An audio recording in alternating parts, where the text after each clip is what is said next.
আসসালামু আলাইকুম। হ্যালো বন্ধুরা, বেসিক ফুল টেকনিক আইটি ও টিপস চ্যানেলে আপনাদেরকে স্বাগতম।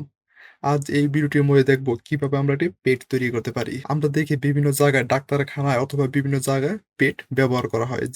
যে খাতাগুলো আছে সেগুলো ব্যবহার করা হয়। আমরা সবচেয়ে বেশি দেখি ডাক্তারখানা, সেখানে বেশি ব্যবহার করা হয় পেট খাতাগুলা। আজকে সেগুলা বিভিন্ন লাইব্রেরিতে বিভিন্ন জায়গায় পেট খাতাগুলো পাওয়া যায়। পেট খাতাগুলো আমরা কিভাবে তৈরি করতে পারি, বিভিন্ন জায়গায় সেই পেট খাতাগুলো ব্যবহার করা হয়। সম্পূর্ণ এই ভিডিওটির মধ্যে দেখবো স্ক্রিনে যে পেজটা আপনারা দেখতে পাচ্ছেন সেই পেজটা আমরা কিভাবে তৈরি করতে পারি। প্রথমে আমাদেরকে মাইক্রোসফট ওয়ার্ড ওপেন করতে হবে। মাইক্রোসফট ওয়ার্ড ওপেন করার পর দেখেন আমাদের সামনে এমন একটা ইন্টারফেস শো হবে। এখন দেখেন, এখন আমাদের এখানে যে পেজটা আছে সেই পেজটা আমরা এখান থেকে আমরা পেজের সাইজটা আমরা নিতে পারি। উপরে রিবন বারে গিয়ে দেখেন লেখা আছে লেআউট মেনু। লেআউট মেনুতে আমাদেরকে ক্লিক করতে হবে। ক্লিক করার পর দেখেন এখানে লেখা আছে সাইজ। আমাদেরকে সাইজের উপরে ক্লিক করার পর সাইজ নিতে পারবো। এখন দেখেন আমি A4 সাইজ নিলে আমি এখানে A4 সাইজের উপরে ক্লিক করার পর দেখেন আমাদের সাইজটা A4 সাইজ হয়ে গেছে। পেজটা আমি কিভাবে তৈরি করব? তৈরি করার জন্য থেকে যে জুমটা আছে সেই জুমটা আমি জুমটা আমি কমিয়ে দিলাম। এতটুকু রাখলাম। এতটুকু রাখার পর পেজটা ঠিক সেম একই থাকবে। থাকার পর উপরে দেখেন লেখা আছে ইনসার্ট।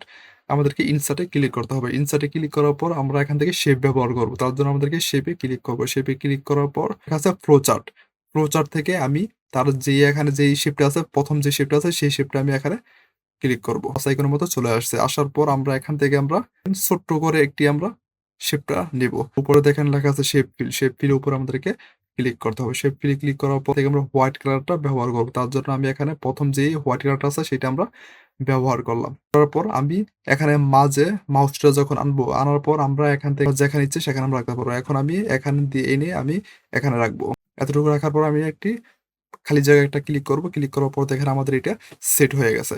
এখন আমি ঠিক একইভাবে আমি আবার ক্লিক করব। মাউস দিয়ে ক্লিক করার পর মাউসের রাইট বাটন ক্লিক করব। মাউসের রাইট বাটন ক্লিক করার পর কপি আমাদেরকে ক্লিক করতে হবে। ক্লিক করার পর আমি খালি জায়গাটা ক্লিক করার পর আমাদের এটা সেট হয়ে যাবে। খালি জায়গায় আমি আবার মাউসের রাইট বাটন ক্লিক করব। মাউসের রাইট বাটন ক্লিক করার পর এখানে লেখা আছে পেস্ট। আমি পেস্ট করব। এখানে আমাদের এখানে চলে আসছে। আবার খালি জায়গায় মাউসের রাইট বাটন ক্লিক করে আমি এখান থেকে পেস্ট করে নেব। এটা আমরা এইভাবে আমরা বসিয়ে দিব।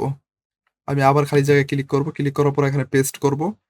পেস্ট করার পর আমরা এখান থেকে আমরা এটা বসিয়ে দিব। খালি জায়গায় ক্লিক করব। ক্লিক করার পর আমরা এইভাবে আমরা বসিয়ে নিব।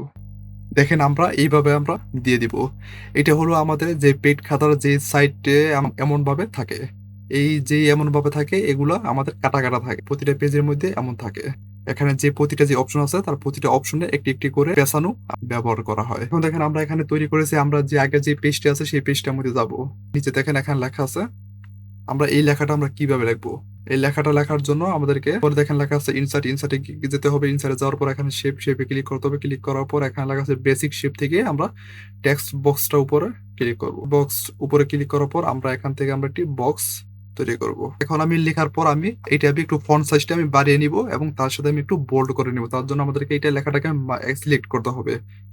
আমাদেরকে লেখাটাকে মাউস দিয়ে সিলেক্ট করতে হবে। মাউস দিয়ে সিলেক্ট করার পর উপরে লেখা আছে হোমে আমাদেরকে ক্লিক করতে হবে। ক্লিক করার পর এখানে লেখা আছে ফন্ট সাইজ। ফন্ট সাইজ যে উপরে ক্লিক করার পর দেখেন আমরা এখান থেকে আমরা ফন্ট সাইজটা আমরা বাড়াতে পারবো। যতটুকু ইচ্ছা ততটুকু আমরা ফন্ট সাইজটা বাড়িয়ে নিতে পারবো। এতটুকু রাখবো। এতটুকু রাখার পর আমি এখান থেকে আমি বিয়ের উপরে ক্লিক করার পর দেখেন আমাদের লেখাটা বোল্ড হয়ে গেছে। রাখবো। এখানে রাখার পর একটি খালি জায়গাটা ক্লিক করার পর দেখেন আমাদের এটা সেট হয়ে গেছে। কিন্তু আমাদের যে আউটলাইনটা আছে সেই আউটলাইনটা আমাদের এখান থেকে উঠিয়ে দিতে হবে। তার জন্য আমাদেরকে আবার ক্লিক করতে হবে। মাউস দিয়ে ক্লিক করার পর উপরে দেখেন লেখা আছে শেপ ফরম্যাট। শেপ ফরম্যাটের উপরে ক্লিক করতে হবে। ক্লিক করার পর এখানে লেখা আছে শেপ আউটলাইন। শেপ আউটলাইনের উপরে ক্লিক করার পর এখানে লেখা আছে নো আউটলাইন। নো আউটলাইনের উপরে ক্লিক করার পর দেখেন আমাদের এখান থেকে আউটলাইনটা চলে গেছে। আমি আবার ইনসার্টে ক্লিক করব। ইনসার্টে ক্লিক করার পর এখানে দেখেন শেপের উপরে ক্লিক করার পর দেখেন প্রো চার্টে গিয়ে দেখেন এখানে এই শেপটা আমি ব্যবহার করব। তার জন্য আমি এই শেপের উপরে আমি ক্লিক করব। ক্লিক করার পর আমি এখান থেকে আমি শেপটা এটি তৈরি করব। মাউস দিয়ে আমি টেনে আমি তৈরি করতে পারবো। তারপরে মাউসটা যখন আমি ছেড়ে দিব, ছেড়ে দেওয়ার পর এখানে লেখা আছে শেপ ফিল। শেপ ফিল উপরে ক্লিক করব। ক্লিক করার পর এখান থেকে আমি কালারটা চেঞ্জ করে দেব। দেখেন এই কালারটা দিব। কালারটা দেওয়ার পর এখানে চলে আসছে। আমরা চাইলে এটা একটু বড় করতে পারি, ছোট করতে পারি। এটা হচ্ছে আপনাদের ইচ্ছা। আপনারা যতটুকু ইচ্ছা অনুযায়ী আপনারা একটি তৈরি করতে পারবেন। এখন এটা আমি এখন দেখেন খালি জায়গাটা ক্লিক করার পর দেখেন আমাদের এটা সেট হয়ে গেছে। পেজ খাতার একটি পেজ তৈরি করেছি। আমরা এইভাবে আমরা অনেকগুলো পেজ খাতার পেজ তৈরি করে সেগুলো আমরা প্রিন্ট করতে পারি। এখান থেকে আমরা কালার দিতে পারি। কালার কিভাবে দিব তার জন্য আমাদেরকে এখানে গিয়ে ক্লিক করতে হবে। ক্লিক করার পর আমাদের যখন আমি মাউস দিয়ে সিলেক্ট করব, সবগুলো সিলেক্ট করার পর এখানে শেপ ফিল উপরে ক্লিক করার পর আমরা বিভিন্ন ধরনের আমরা এখান থেকে আমরা কালার দিতে পারি। আমি এখন কালার ব্যবহার করব না। তার জন্য আমি এখানে একটা খালি জায়গায় ক্লিক করব। ক্লিক করার পর দেখেন আমাদের এটা সেট হয়ে গেছে। আমরা চাইলে এইভাবে আমরা একটি পেইড খাতার পেজ তৈরি করতে পারি। ভিডিওটি ভালো লাগলে অবশ্যই একটি সাবস্ক্রাইব করে পাশে থাকা বেল আইকনটি বাজিয়ে দিবেন পরবর্তী নেক্সট ভিডিওটি পাওয়ার জন্য।